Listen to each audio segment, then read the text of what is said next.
இந்த தடவை என்ன தெய்வத்தை வழிபாடு செய்ய வேண்டும்?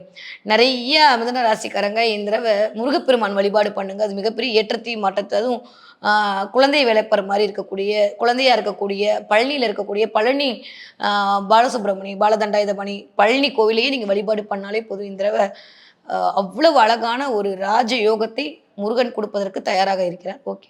இந்த தடவ மிதுன ராசிக்காரங்க என்ன பார்ப்பீங்கன்னா, நெறைய பேர் உங்க கண்ல பட்டாலும் சரி, படச்சு கண்டிப்பா படும். நெறைய பேர் ஒட்டகம் பார்ப்பீங்க. பார்த்தீங்கன்னா எனக்கு கமெண்ட்ல சொல்லுங்க. நெறைய ஒட்டகம் பார்க்கறதுக்கான அமைப்பெல்லாம் இந்த தடவ நிக்க போது.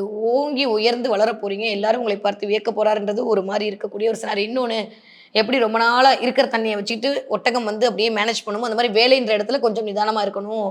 டக்குனு டென்ஷன் ஆகக்கூடாது. டக்குனு பேப்பர் போட்டுறக்கூடாது. அவசரப்பட்டுறக்கூடாதுன்னு சொல்லக்கூடிய சமிக்கைகளாகவும் இந்த ஒட்டகம் பார்த்தல் என்ற நிகழ்வு நிகழ காத்திருக்கிறது. மிதுன ராசிக்காரங்க இந்த தடவ நெறைய 111 என்ற நம்பர பார்ப்பீங்க. 1111 நம்பர் நெறைய இந்த தடவ உங்க கண்ல படும். பட்டா எனக்கு கமெண்ட்ல சொல்லுங்க.